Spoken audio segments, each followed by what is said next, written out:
اللہ رب تبارک و تعالی نے ہمارے اور آپ کے نبی پاک علیہ الصلاۃ والسلام کو جس دھرتی پر، جس سرزمین پر، جس لینڈ پر بھیجا، وہ سرزمین کفر سے بھری ہوئی تھی، وہ سرزمین شرک سے بھری ہوئی تھی، وہ سرزمین بت پرستی سے بھری ہوئی تھی، وہ سرزمین گناہوں سے بھری ہوئی تھی، وہ سرزمین نافرمانیوں سے بھری ہوئی تھی۔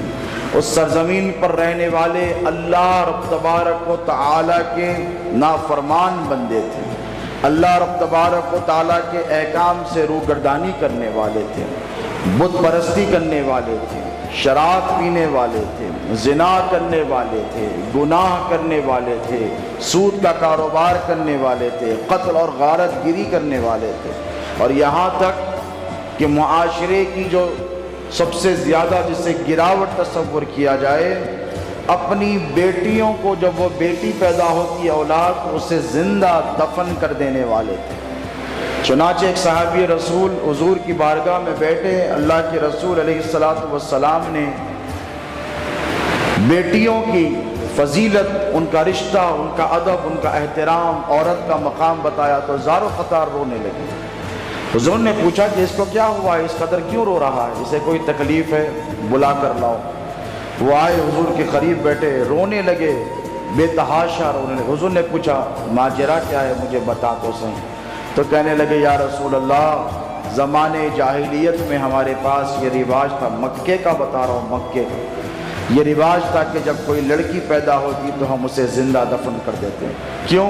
ہماری آن بان کو ٹھیس پہنچتی کہ ہمارے پاس بیٹی ہوئی ہے، بیٹا پیدا نہیں ہوا ہے۔ انہوں نے کہا کہ یا رسول اللہ ایسا ہی میرے ساتھ ہوا، میں سفر پہ تھا اور گھر میں لڑکی تولد ہوئی، پیدا ہوئی، تو میری بیوی نے، اس کے مائیکال والوں نے یہ ڈر کر کے کہیں میں بھی اسے دیگر لوگوں کی طرح زندہ دفن نہ کر دوں، اسے چھپا دیا۔ مجھے اس کا علم نہیں، کہا بچہ مر گیا، پیدا ہوتے ہی مر گیا۔ بہت زمانے بعد وہ 7-8 برس کی جب ہوئی تو اسے کہیں چھپا کر رکھا تھا۔ مجھے بعد میں پتا چلا کہ مجھے لڑکی ہوئی تھی اور یہ لڑکی میری بیٹی ہے، تو میں اسے پکڑ کر لایا۔ اس نے مجھے پہلی مرتبہ دیکھا تو محبت اور پیار کا جذبہ اس قدر امٹ کر آیا کہ یہ دیوانہ وار مجھ سے چپک گئی، مجھ سے لپٹ گئی اور مجھ سے محبتوں کا اظہار کرنے لگی۔ میری بیوی سمجھ گئی کہ میں اسے اب زندہ دفن کرے بغیر سانس اور دم لینے والا نہیں ہوں۔ میں نے کہا چل میرے ساتھ، تو یہ سمجھی کہ باپ زمانے بعد ملا ہے، اتنے سال کے بعد پہلی بار ملا ہے، مجھے کہیں تفریح کے لیے، سیر سپاٹے کے لیے لے کر جا رہا ہے۔ وہ صحابی رسول ہیں، دیکھے ایمان لانے سے پہلے کا ان کا واقعہ۔ وہ کہتے ہیں کہ میں ہاتھ پکڑ کر اپنی بیٹی کو لے کر گیا اور لے کر جا کر میں گڑھا کھودنے لگا زمین کا، تو وہ کہنے لگی بابا آپ اتنی دھوپ میں، صحرا میں، اتنی گرمی میں، اتنی گرم ریت کو کھود رہے ہیں، آپ کو زحمت ہوگی، شام کے وقت کریں۔ اسے کیا پتا کہ اس کا باپ اس کے ساتھ کیا سلوک کرنے والا ہے۔ اور یہاں تک بھی کہ جب ان کے جسم پر مٹھی گرد لگ جاتی تو لڑکی اپنے ننھے ننھے ہاتھوں سے اس مٹھی کو صاف کرتے رہتی۔ پھر گڑھا کھودا اس نے اور اندر جب اتار دیا تو سمجھ گئی کہ میرا باپ بھی جو مکے کی روایات ہیں، جو زمانے جاہلیت کی روایات ہیں، اسی پر عمل کر رہا ہے اور یہ مجھے زندہ دفن کر رہا ہے۔ تو میں مسکراتے رہی۔ وہ کہتا ہے کہ شخص میری بیٹی مسکراتے رہی، روئی نہیں تاکہ میرے دل کو تکلیف نہ ہو، یہاں تک کہ میں نے مٹھی برابر کر دی اور وہ زمین میں دب کر مر گئی، رونے لگی۔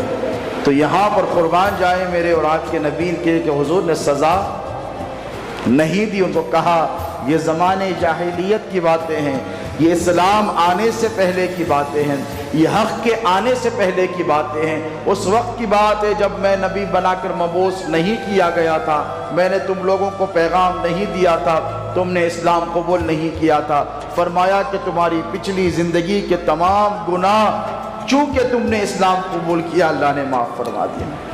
لیکن دیکھیں کہ ان کے دل میں جو کسک تھی وہ تو زندگی بھر رہی ہوگی۔ جب کسی بیٹی کو، لڑکی کو دیکھتے ہوں گے تو دل تڑپ جاتا ہوگا۔ تو یہ دور تھا دوستوں جس سرزمین پر میرے اور آپ کے نبی کو بھیجا گیا، بیٹیوں کو زندہ دفن کر دیا جاتا تھا۔